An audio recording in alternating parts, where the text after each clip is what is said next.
اب یہ ایک مسئلہ پیش آتا ہے کہ رمضان شریف کے حفاظ کو یا ویسے بھی قرآن کریم پڑھنے والے کو کچھ تعظیم و تکریم دی جا سکتی یا نہیں؟ کوئی شک نہیں کہ تقریباً تمام بزرگوں نے اس کو منع کیا ہے، لیکن عجیب بات ہے کہ ان بزرگوں میں سے ایک نے بھی اصح فی الباب حدیث کا ذکر نہیں کیا جس میں پیغمبر نے ابو سعید خدری کو اجازت دی اور فرمایا کہ بہترین اجرت وہ ہے جو تمہیں قرآن پر ملے۔ تو چونکہ ان بزرگوں نے فتویٰ صادر کرتے وقت اس حدیث کا کوئی لحاظ نہیں کیا، یا ان کو یاد نہیں رہی یا خیال نہیں ہوا، اس لیے ان فتاویٰ سے ہم معذرت کرتے ہیں، اور ہم سمجھتے ہیں کہ اس زمانے میں طالب علموں سے قرآن پڑھوانا اور کچھ نہ دینا یا نہ کھلانا پلانا بجائے فائدے کے نقصان کا باعث ہے۔ سال میں ایک دفعہ قرآن خوانی ہو، لیکن اس شان سے ہو کہ ہر طالب کو ایک ایک ٹیٹرون کا تان ملے، 5-5 ہزار روپے کا نوٹ ملے لفافے میں، اور پستے و بادام اور اصل دودھ کا شربت روح افزا کے ساتھ۔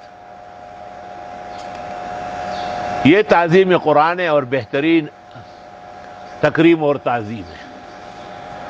یہ اس کو نہیں سمجھتے میرا تفرد، بتو تفرد سمجھ تو لے کم عقل آدمی۔ اصح فی الباب حدیث بخاری میں 22 جگہ یہ حدیث ہے، تو جو حدیث پر عمل کرتا ہے وہ متفرد ہے، اور جو خالی فتاوائے بزرگان جو ہے نا اس کو گماتے پھراتے وہ متفرد نہیں، وہ تو منحرف ہے۔ وہ نیست حجت قول و فعل و ہے چ پیر، قول اللہ فعل احمد را بگیر۔ پھر کہتے وَلَا تَشْتَرُوا بِآيَاتِي، میں کہتا ہوں اس آیت کے نیچے مجھے مفسر دکھاؤ جس نے ممانعت کا استدلال کیا ہو۔ روح المعانی میں لکھا ہے وَذَكَرُوا فِي الْمَنْعِ أَحَادِيث لَا تَصِحُّ، ممانعت کی حدیث صحیح نہیں ہے۔ وَقَدْ صَحَّتِ الْأَخْبَارُ وَتَضَافَرَتْ أَقْوَالُ الْعُلَمَاءِ عَلَى جَوَازِ ذَلِكَ، احادیث صحیح اور علماء دین کے ہر زمانے میں اتفاق ہے کہ قرآن کریم کی تعظیم اور تکریم اور تعلیم پر یا پڑھنے پڑھانے پر کوئی لینا دینا صرف ثواب نہیں، بہت زیادہ اجر کا باعث۔ تو یہ ایسے مسائل ہے کہ جن کی طرف ہمارے بھائی لوگوں نے توجہ کم کی ہے۔ اب بس وہ جی وہاں سے فتویٰ نکلا ہے، وہاں سے فتویٰ نکلا ہے۔ اب فتوے کیا ہے؟ اب فتووں کا جائزہ لوں گا تو آپ خفا ہو جائیں گے۔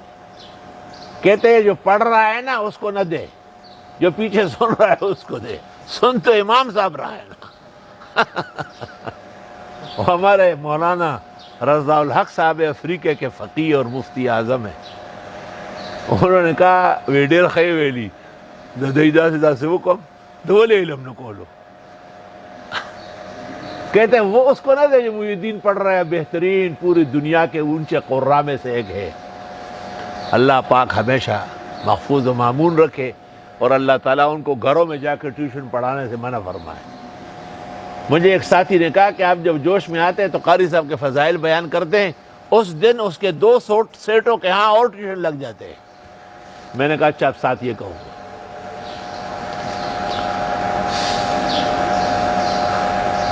وہی نانو زمونگا خور وہ کشامت کڑے نوے اور دا ڈنڈ بخ وگی دی خو کدا کرڑے پکے نوے۔ کہتا نانو ہماری بہن تھی، کاچ کے گناہ نہ کرتی، اور تالاب کا رکا ہوا پانی شیرین ہے لیکن کیڑے بہت ہوتے ہیں۔ نانو زمونگا خور وہ کشامت کڑے نوے اور دا ڈنڈ بخ وگی دی خو کدا کرڑے پکے نوے۔ تو قاری محی الدین صاحب ہماری مسجد اور ادارے کی ضرورت بھی ہے اور زینت بھی ہے۔ اللہ تعالیٰ ادارے کو ایسا ساکھ دے کہ ان کی تمام ضروریات کی کفالت کرے، اور انہیں اور ان کے بیٹوں کو کہیں بھی ٹیوشن پڑھانے کی ضرورت نہ ہو، اور لوگوں کو چاہے کہ ٹیوشن نہ پڑھائے ایسے حافظ قرآن بہترین انسان سے، ویسے ان کی تکریم و تعظیم میں ان کے ماہواری اور ماہنامے لگا لے۔